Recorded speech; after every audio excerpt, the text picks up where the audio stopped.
हाय, मैं बेलस कॉनली हूँ। जीवन में हम सब अनिश्चितता देखते हैं, फिर चाहे वो आर्थिक समस्या हो, रिश्ते में दरार हो, स्वास्थ्य समस्या हो या फिर आपके उद्देश्य को जानने की बात हो। एक बात तो पक्की है, परमेश्वर आपको देख रहे हैं, वो आपको चाहते हैं, पर चाहे आप किसी भी सामना क्यों न कर रहे हो, उसके पास उसका जवाब है।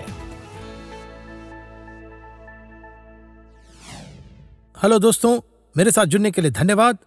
मैं आपसे कुछ पूछना चाहता हूं, अगर आप कर सकते हैं और उम्मीद है कि आप ये कर पाएंगे, तो क्यों ना अगले 30 मिनट मेरे साथ बैठकर बिताएं। आइए हम सब मिलकर प्रभु के वचन पर ध्यान दें। और मुझे एहसास है कि कभी कभी हमें किसी चीज में रुचि तो होती है, लेकिन हम उसे करते हुए बर्तन भी धो रहे होते हैं, कुछ करते हुए भी उस काम को कर रहे होते हैं। हम सोशल मीडिया पर स्क्रॉल करते रहते हैं और कान से सुनते हैं, कभी कभी एक आंख से देखते भी हैं। हमसे वाकई कुछ ज़रूरी बातें छूट जाती है जो हमें समझनी चाहिए। तो प्रभु के वचन पर हमारा पूरा ध्यान होना चाहिए। नीति वचन की पुस्तक में लिखा है कि परमेश्वर ने कहा, मेरे वचन ध्यान करके सुन और अपना कान मेरी बातों पर लगा।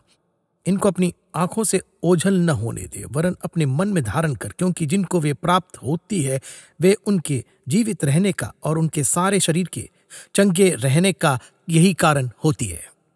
तो आइए ध्यान दें, इसे अपनी आंखों से ओझल न होने दे। आइए हमें अपने कान लगाएं, इसे अपने दिलों में बसाएं, अपने ध्यान का केंद्र बनाएं। जब मैं आपके साथ प्रभु के वचन से कुछ विचार साझा करता हूं, मुझे विश्वास है कि अगर आप अगले कुछ मिनटों के लिए मेरे साथ ये करेंगे तो ये आपके जीवन को बिल्कुल बदल सकता है। बस पवित्र आत्मा को आपके दिल में बाइबल से एक सच्चाई फुसफुसाने की जरूरत है जो आपके जीवन की पूरी दिशा बदल सकती है। जब प्रभु की आत्मा आपको कुछ प्रकाशित करती है तो ये सब कुछ बदल सकता है। पिछले कुछ संदेशों में हम उन बातों के बारे में बात कर रहे थे जिन्हें परमेश्वर खासकर से उनके वचन में चाहते हैं कि हम ऊपर उठाएं। तो पिछली बार हमने इस तथ्य के बारे में बात शुरू की थी कि परमेश्वर हमें आज्ञा देते हैं और हमें अपनी आंखें ऊपर उठाने के लिए कहते हैं। वे चाहते हैं कि हम कई चीज़ें देखें। अब मैंने ये कहकर श्रृंखला शुरू की कि 4 चीज़ें हैं। मैंने कहा कि देखो, हमारे पास वास्तव में 5 है और खैर 4 है, लेकिन ये आखिरी बात है। मैं कुछ ही क्षणों में इस पर आऊँगा। यह बहुत ही मुख्य है और अलग श्रेणी का हकदार भी है। तो आप 5 बातें कह सकते हैं, लेकिन असल में ये चौथी बात का ही एक हिस्सा है। अपनी आंखें ऊपर उठाना है। पहली बात, हमें अपनी आंखें ऊपर उठाकर फसल के खेतों को देखना है। यीशु सुखार के कुएं पर थे। वे उस स्त्री की सेवा कर रहे थे जिसके 5 पति थे। वह अब एक ऐसे पुरुष के साथ रह रही है जिससे उसकी शादी नहीं हुई है। आप उसकी बातों को समझ सकते हैं कि वह प्रभु के लिए तरस रही थी। इसने कहा, मुझे पता है कि जब मसीहा आएंगे तो वे हमें सब कुछ बताएंगे। मेरे लिए इसका मतलब है, मुझे पता है कि मेरी जिंदगी गड़बड़ है, लेकिन आराधनालय में, कलीसिया में हमें बताया जाता है कि मसीहा के पास जवाब होंगे, वह सब कुछ ठीक कर देंगे। मुझे अपनी सोच को सही करने की जरूरत है। मेरे मन में बहुत सारे सवाल है। मैंने कभी भी ऐसा कोई शादी नहीं की थी कि वह बिगड़ जाए और टूट जाए। कोई भी ये सोचकर शादी नहीं करता है कि इसका स्वयं विनाश होगा, लेकिन उसके लिए यह स्वयं विनाश हो चुका था या 5 बार विवाह टूट चुका था। अंत में वह कहते हैं कि कोशिश भी क्यों करें, मैं तो बस एक लड़के के साथ रहने वाली हूँ। यीशु ने उसके दिल के रहस्य को खोल दिया। उन्होंने खुद को मसीहा के रूप में उसके सामने प्रकट किया। पहली महिला थी जिसके सामने यीशु ने सचमुच अपने शिष्यों के अलावा खुद को प्रकट किया कि वे मसीहा है। वह शहर की ओर दौड़ी, सबको बताया और पूरा शहर उमड़ पड़ा। जैसे ही यह विशाल मानवता की भीड़ यीशु की ओर बढ़ रही थी, यीशु कुएं के पास अपने शिष्यों से कहते हैं, अपनी आंखें उठाओ और कटनी के खेत को देखो। फसल पक चुकी है और तैयार है। यह हंसियां लगाने के लिए तैयार है, यह कटने के लिए तैयार है।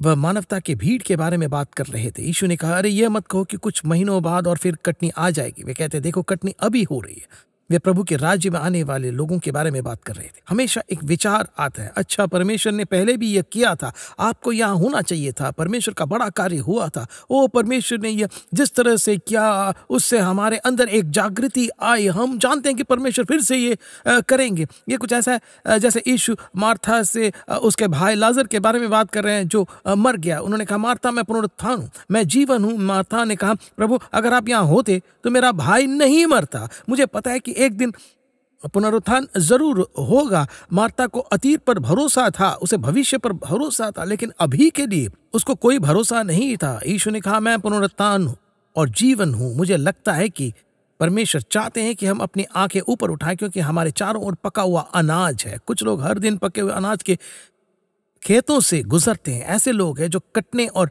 परमेश्वर के राज्य में आने के लिए तैयार है, ताकि वे अपना जीवन यीशु को समर्पित कर सके। किसी को बस उनसे बात करने की जरूरत है। अब मैं प्रार्थना में विश्वास करता हूं और मैं शायद कुछ ही मिनटों में इसके बारे में थोड़ी और बात करूंगा। हमें प्रभु के मनुष्य के बारे में बात करनी चाहिए, बिल्कुल, लेकिन हमें बाहर जाकर मनुष्य से प्रभु के बारे में भी बात करना है। हम प्रभु से मनुष्यों की प्राणों के बारे में बात करके शुरू करते हैं कि वे उनके हृदयों को तैयार करें, उन्हें तैयार करें, मार्ग तैयार करें और हमें कहने के लिए शब्द और सही समय दें।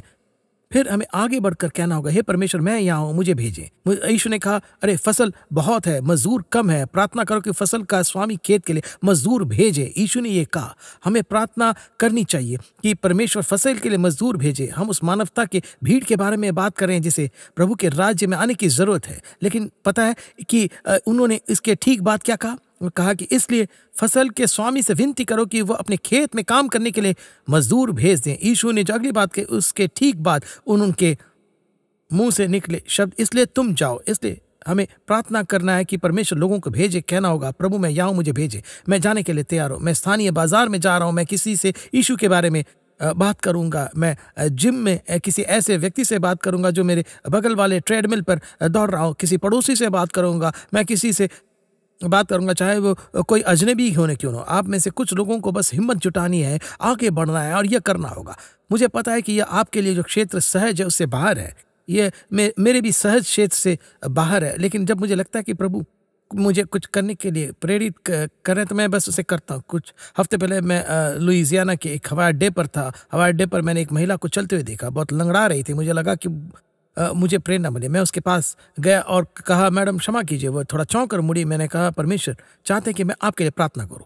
मैं किस बात के लिए प्रार्थना कर सकता हूं? मैंने अपने हाथ आगे बढ़ा दिए। उसने मेरे हाथ पकड़े और कहा, मैं ठीक होना चाहती हूँ। मैंने कहा, ठीक है, चलो प्रार्थना करते हैं। हमने वही प्रार्थना की। परमेश्वर ने उस महिला को छुआ और फिर उसने मुझे इतनी जोर से गले लगाया कि मुझे लगा कि वो मेरी रीढ़ की हड्डी तोड़ देगी। हमारे आसपास हर समय अफसर मौजूद रहते हैं, चाहे वो हवाई अड्डे हो या बाढ़ के उस पार अपने पड़ोसी के पास।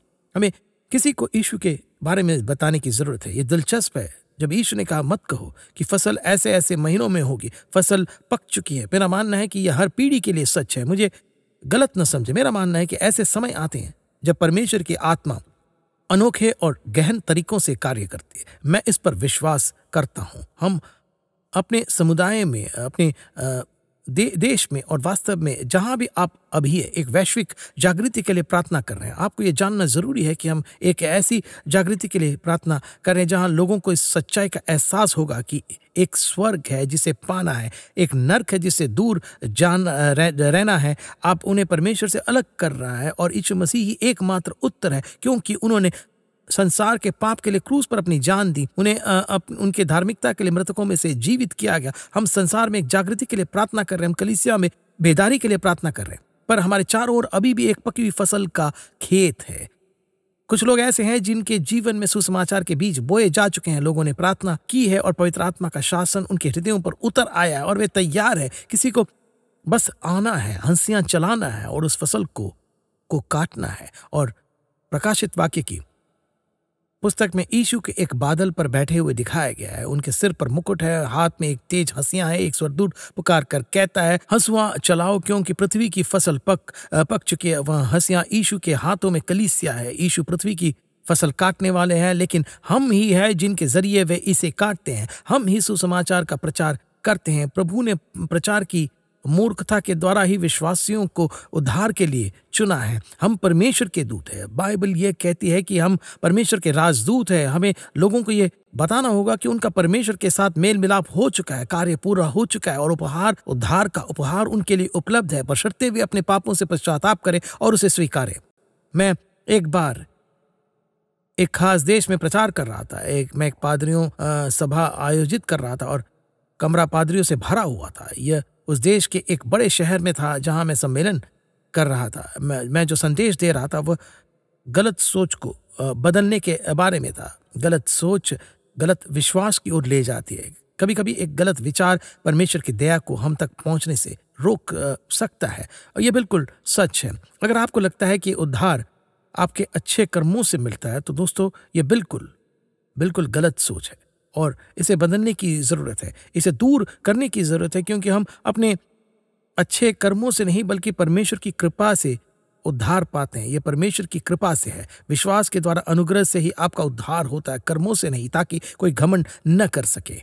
तो मैं बस उन अलग अलग पहलुओं पर बात कर रहा था जो सेवकों में आम है और जिनको हम पकड़े रहते हैं। ये एक गलत सोच है, सचमुच हमारे जीवन में और सेवकाई में पवित्र आत्मा की अभिव्यक्ति को ये रोकती है। उस विशेष सभा में मैं जिन विचारों से जूझ रहा था उनमें से एक ये था कि लोग हमेशा सोचते रहते हैं, सेवक सोचते रहते हैं कि अच्छा, बेदारी आने वाली है, फसल आने वाली है।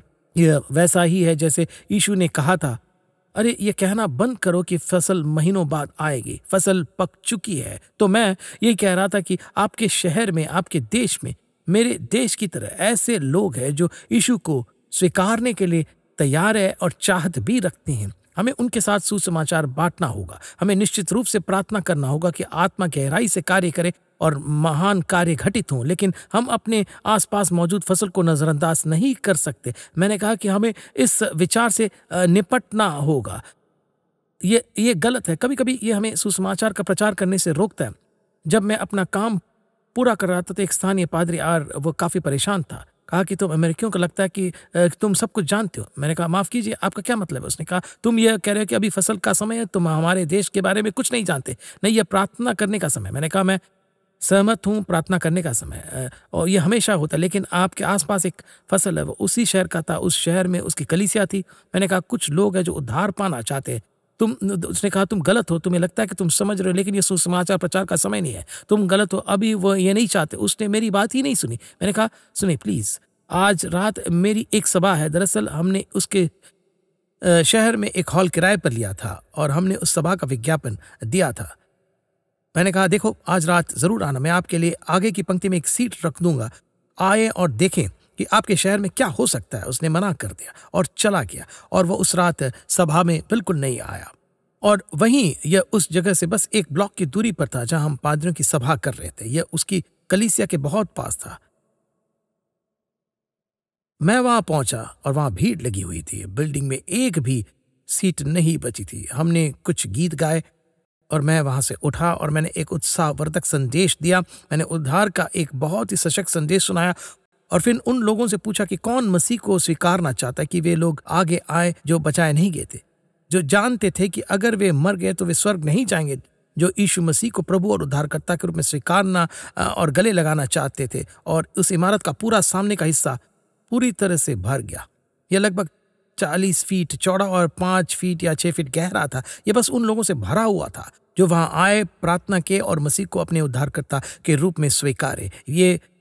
वे इस आदमी के पड़ोस और उसके समुदाय के लोग थे। उसके मन में यह गलत विचार था, नहीं परमेश्वर कुछ नहीं कर रहे हैं, यह अभी भी नहीं हो रहा है। नहीं, हमें अपने आंखें उठाकर फसल के खेतों को देखना होगा जो हमारे चारों ओर पके हुए हैं। लोग भूखे हैं, वे एक ऐसी चीज ढूंढ रहे हैं जो नशीले पदार्थों या सेक्स में नहीं मिलते। वे इस पैसों में नहीं पा सकते, वे इसे अपने अच्छे कामों में नहीं पा सकते, वे इसे अपने रोमांचक खेलों में नहीं पा सकते, इसे शराब की बोतल में के तले में नहीं पा सकते। यीशु ही इसका जवाब है। हमें अपने आंखें ऊपर उठाने की जरूरत है। याकूब की पुस्तक वास्तव में इसी बात से संबंधित है। मैं कुछ आयतों को पढ़ूंगा क्योंकि याकूब ने जो लिखा है वो बहुत ही दिलचस्प है। हमें यह याद रखना होगा कि वह पत्र वास्तव में विश्वासियों के लिए लिखा गया था। यह संसार के लिए नहीं लिखा गया था, यह विश्वासियों के लिए लिखा गया था। तो मैं आपके लिए यह तथ्य स्वीकारता हूं कि मैंने जो पहली आयतें पढ़ी उन्हें कई अलग अलग तरीकों से देखा जा सकता है। मुझे लगता है कि दोनों ही तरीके मान्य है, लेकिन मैं आपके साथ एक विचार साझा करना चाहूंगा जो मुझे लगता है कि पूरे अध्याय के संदर्भ और विशेष रूप से इसके ठीक बाद आने वाले आयतों के कारण मान्य है। यहाँ याकूब 5:1 में यह कहा गया है, फिर से मसीहों के लिए लिखा गया है, हे धनवानों सुन तो लो, तुम अपने आने वाले क्लेशों पर चिल्ला चिल्ला कर रो। अब वह संसार के धनवानों के लिए नहीं लिख रहा है, हालांकि यह निश्चित रूप से उन पर लागू हो सकता है, जैसे कि आप संदर्भ पढ़ते हैं, ये शायद उन धनवानों पर लागू हो सकता है जो अपने नौकरों के साथ दुर्व्यवहार कर रहे हो, और उन मालिकों पर जो अपने कर्मचारियों के साथ दुर्व्यवहार कर रहे हो। इसमें एक अद्भुत सत्य है जो मुझे लगता है कि चिंतन योग्य है, लेकिन मैं इसे एक अलग दृष्टिकोण से देखना चाहूँगा। बस सोच रहा हूँ कि ठीक है, यह विशेष रूप से एक मसीही परिवेश में, एक मसीही समुदाय से संबंधित है। तो याकूब जो है वो 5:1-3 में, हे धनवानों सुन तो लो, तुम अपने आने वाले क्लेशों पर चिल्ला चिल्ला कर रो।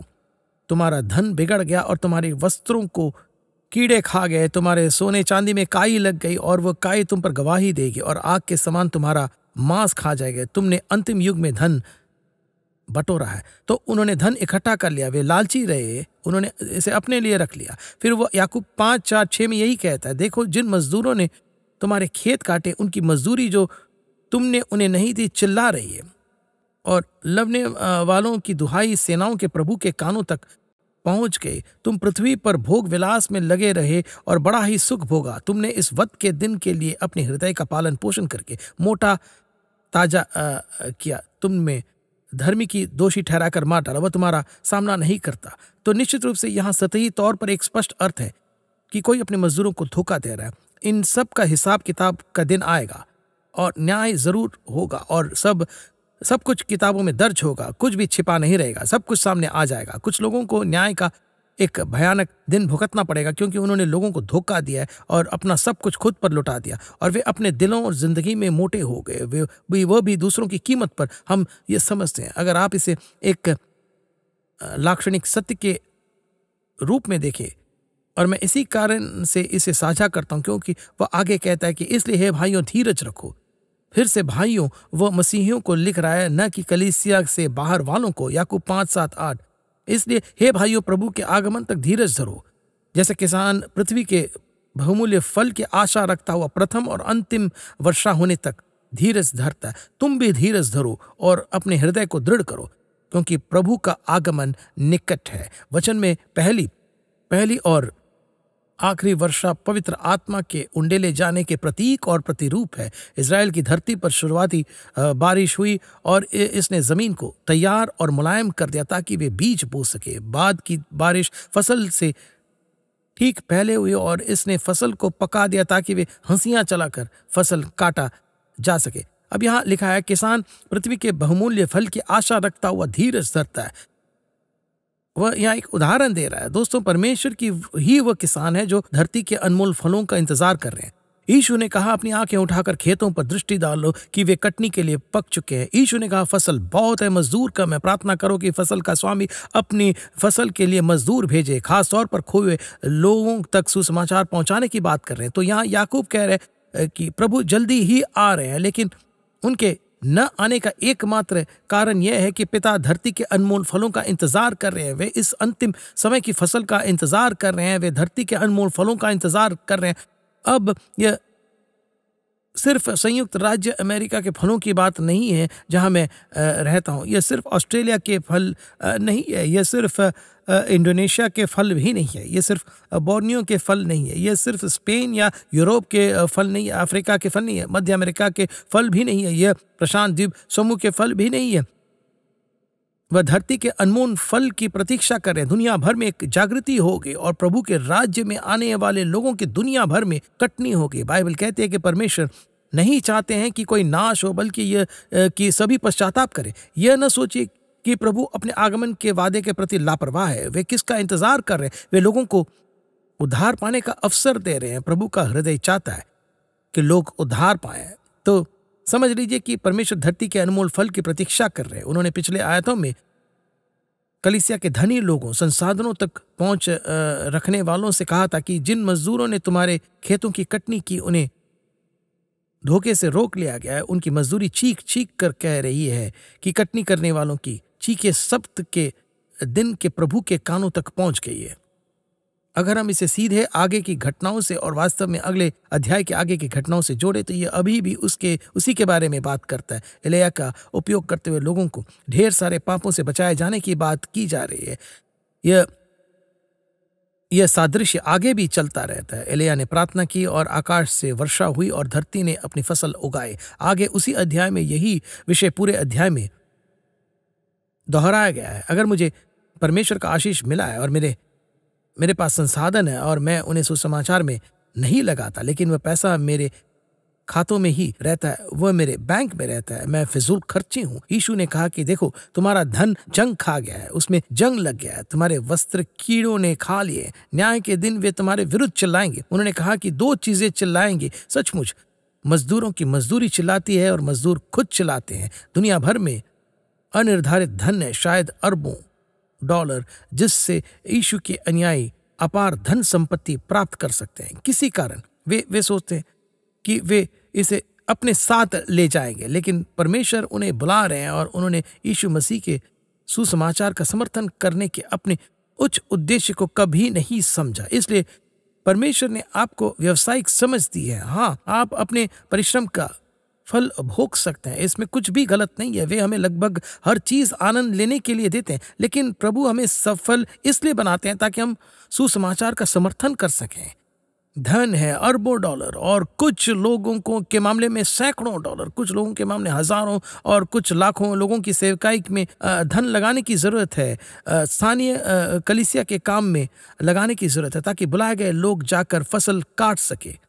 मैं जानता हूं कि दुनिया के कुछ इलाकों में मिशनरी है, वे परमेश्वर से प्रार्थना कर रहे हैं, कहते हैं आपने मुझे ये दर्शन दिया, मुझे ये साधन दिया, लेकिन मेरे पास इन्हें पूरा करने के लिए संसाधन नहीं है। वे संसाधन किसी बैंक खाते या किसी निवेश में पड़े हैं। जिस विश्वासी के पास ये संसाधन है वह मरने वाला है। कुछ दुष्ट रिश्तेदार होंगे जो इसे खा जाएंगे, या दिवालियापन की अदालतें इसे खा जाएंगे। ये कभी भी सुसमाचार में इस्तेमाल नहीं होगा। तो दोस्तों, हमारे आशीष का सर्वोच्च उद्देश्य सुसमाचार का समर्थन करके दूसरों को आशीष देना है। वे उस पर कैसे विश्वास कर सकते हैं जिसके बारे में उन्होंने बिल्कुल सुना ही नहीं? वे बिना किसी प्रचारक के कैसे सुन सकते हैं? जब तक उन्हें भेजा न जाए वे प्रचार कैसे कर सकते हैं? हम उन्हें कैसे भेज सकते हैं? हम उन्हें अपनी प्रार्थनाओं के द्वारा भेजते हैं। फसल के स्वामी से प्रार्थना करें कि वह फसल के लिए मजदूर भेजे। हम अपने धन के साथ भी भेजते हैं। तो हे व्यवसाय भाई और बहन, आप जिन्हें आशीष मिला, आपने मसीह यीशु में अनुग्रह और दया पाई है, मैं आपको चुनौती देना चाहता हूं। परमेश्वर ने आपको जो आशीष दिया उस धन के साथ कुछ करें जिससे परमेश्वर ने आपको आशीष रूप में दिया है। हमारा दर्शन उमड़ रहा है, हमारे पास वह सब करने के लिए पर्याप्त नहीं है जो हमारे दिल में है। मुझे लगता है कि हम अभी लगभग 11 भाषाओं में प्रसारण करते हैं। हम इन सुसमाचार प्रसारणों के साथ दुनिया भर के क्षेत्रों में जाते हैं, लोगों के साथ परमेश्वर का वचन साझा करते हैं। प्रतिक्रिया अद्भुत है। दुनिया के ऐसे कई क्षेत्र हैं जहां हम प्रसारण करना चाहते हैं और कई भाषाएं जिसमें हम ये करना चाहते हैं। हमारे पास धन की कमी है, ये हमारे पास एक दर्शन है, हमारे पास ये सब करने के लिए धन नहीं है। कुछ लोग ऐसे हैं जो अत्यंत आशीषित है। आपको बस प्रार्थना करने की जरूरत है कि हे परमेश्वर, आप मुझे इसे कहाँ बोने के लिए बुला रहे हैं। मैं ये नहीं कह रहा कि हम चाहेंगे कि आप इसे यहाँ बोए, हम इसका उपयोग करेंगे। यह पवित्र है और हम परमेश्वर के सामने इस बात का जवाब देंगे कि हम इस सेवकाई में उनके द्वारा लाए गए धन का कैसे उपयोग करते हैं। लेकिन निश्चित रूप से हम अकेले नहीं हैं। अपनी समृद्धि के उच्च उद्देश्य को जाने, यह यीशु मसीह के सुसमाचार का समर्थन करना है। अपने आंखें उठाए और कटनी की खेत को जरूर देखें। बस मेरे पास कुछ ही मिनटें बचे हैं। मैं इस आखिरी बात पर आ रहा हूं और यह निश्चित रूप से आपकी आंखें खोलने के लिए, लेकिन यह बहुत ही मुख्य है। ये दरअसल अपने आप में एक अलग श्रेणी है। उन्होंने यहाँ याकूब में कहा कि प्रभु का आगमन निकट है, अपने हृदयों को दृढ़ करो क्योंकि प्रभु का आगमन निकट है। आखिरी चीज जिस पर हमें अपनी आंखें उठाकर ध्यान देना है वह है यीशु का आगमन। यीशु जल्द ही आ रहे हैं। उन्होंने स्वयं प्रकाशित वाक्य की पुस्तक में कहा कि मैं शीघ्र आ रहा हूं। यदि आपको बाइबल की अंत समय की भविष्यवाणी का थोड़ा भी ज्ञान है तो आप रोजाना की सुर्खियों को नजरअंदाज नहीं कर सकते। दोस्तों, जब इज़राइल एक राष्ट्र बना तब अंत के समय की घड़ी चालू हो गई थी।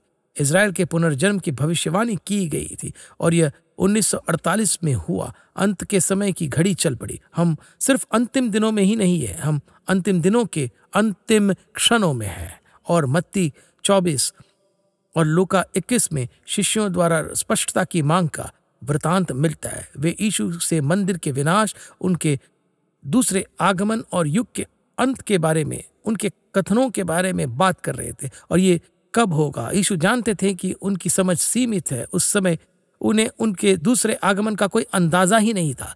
वे जानते थे कि बहुत जल्द शिष्य उनके दूसरे आगमन के बारे में समझ जाएंगे। तो उन्होंने उनसे बात की कि यह जानते हुए कि भविष्य में उनके पास एक संपूर्ण दृष्टिकोण और समझ होगी, उन्होंने उनसे इस बारे में बात की। उन्होंने उनसे उन घटनाओं के बारे में भी बात की जो मंदिर के विनाश से ठीक पहले घटित होगी, जो 70 ईस्वी में घटित हुई थी, जब रोमी सेनापति टाइटस ने यरूशलेम में आकर लूटपाट की, मंदिर को तबाह कर दिया और उसे जला दिया। फिर उन्होंने उन घटनाओं के बारे में भी बात की जो उनके दूसरे आगमन से ठीक पहले घटित होगी। हालांकि उस समय उन लोगों को इसका एहसास नहीं था, लेकिन वे इसी बारे में बात कर रहे थे। आप उन 2 अध्यायों लूका 21 और मत्ती 24 को पढ़ सकते हैं। उन्होंने कहा कि युद्ध और युद्ध ही अफवाहें होंगी, राष्ट्रों के विरोध विद्रोह होगा, असाध्य रोग और महामारियां होंगी, कलीसिया पर अत्याचार होंगे, झूठे धर्मों का उदय होगा और वैश्विक उथल पुथल होगी और विभिन्न स्थानों पर भूकंप आएंगे। प्रभु के राज्य का सुसमाचार हर एक यूनानी शब्द, हर भाषा समूह में, हर जातीय समूह में प्रचारित किया जा रहा है और यह अभी हो रहा है। यह मेरे जीवन काल में होगा। दुनिया के इतिहास में ऐसा पहले कभी संभव नहीं हुआ। जैसा कि मैंने कहा, मसीह के लौटने से पहले अंतिम क्षण की बीत रहे। अब यीशु ने कहा जब ये बातें होने लगेगी, उन्होंने लूका 21 में कहा कि मुझे लगता है कि आयत 28 में, जब ये बातें होने लगे तो सीधे होकर अपने सिर ऊपर उठाना, क्योंकि तुम्हारा छुटकारा निकट होगा। तब मसीहा सामर्थ्य और बड़ी महिमा के साथ बादल पर आते दिखेंगे। आप अपने जीवन में अव्यवस्था नहीं चाहेंगे। आप उस अनिर्धारित धन के साथ नहीं फंसना चाहेंगे जो परमेश्वर ने आपको दिया और जिसे परमेश्वर के राज्य में बोया जाना चाहिए था। दोस्तों, यीशु जल्द ही आ रहे हैं। आप जो है, आपका चरित्र, परमेश्वर के साथ आपका रिश्ता और वे अनमोल आत्माएं जिन्हें हम यीशु मसीह के लिए प्राप्त करते हैं और स्पर्श करते हैं, आप अपने साथ केवल यही ले जा सकते हैं। मुझे लगता है कि हमें समय के संकेतों के कारण, यीशु द्वारा कही गई बातों के कारण और क्योंकि वे जल्द आ रहे हैं, अपनी आंखें ऊपर उठाकर देखने की जरूरत है। हमें स्वामी के कार्यों में व्यस्त रहने की जरूरत है। यदि आप मुझे देख रहे हैं और आपने यीशु को अपना प्रभु और उद्धारकर्ता स्वीकार किया और आप पथभ्रष्ट है, तो सुनिए, पश्चाताप कीजिए, परमेश्वर के साथ यही सही संबंध बनाए। यीशु जल्द ही आ रहे और आप उनसे मिलने के लिए तैयार रहना चाहेंगे। वे आपसे प्रेम करते, पर आप दुष्टों के साथ दंडित नहीं होना चाहेंगे। आपको पश्चाताप करने की जरूरत है। यदि आप विश्वासी है तो आपको ऐसा ही एक जीवन जीने की जरूरत है। आपके जीवन और आसपास की दुनिया के लोगों के जीवन में अंतर होना जरूरी है। सोए हुए जागूं। अगर कोई मैदान लाशों से भरा हो और मैं उनके बीच लेट कर सो जाऊं तो कोई नहीं कह सकता कि मैं मरा नहीं हूं। अगर आप भी अपने आसपास के आत्मिक रूप से भटके हुए लोगों की तरह व्यवहार कर रहे हैं तो कोई फर्क नहीं बता सकता। वे नहीं जानते कि आपके हृदय में अनंत जीवन धड़क रहा है या नहीं। अगर आप पाप में मेरे भाई बहन, तो आपको पश्चाताप करना होगा। कलीसिया में जाएं, यीशु से प्रेम करना शुरू करें, अपनी संपत्ति प्रभु के राज्य को देना शुरू करें और उनके लिए जीना शुरू करें। इस पूरी दुनिया में इससे बढ़कर और कुछ भी योग्य नहीं है। और पता है, मैं और भी बहुत कुछ कह सकता हूँ, लेकिन मैं अभी यहीं रुकता हूँ। मुझे उम्मीद है कि आपको इससे कुछ मिला होगा। मैंने आपको अपने दिल की बात बता दी। मैं आपसे प्रेम करता हूँ, यीशु आपसे प्रेम करते हैं। हम एक बार फिर मिलेंगे। आंसर्स विद बिल एस्कोनली देखने के लिए आपका धन्यवाद।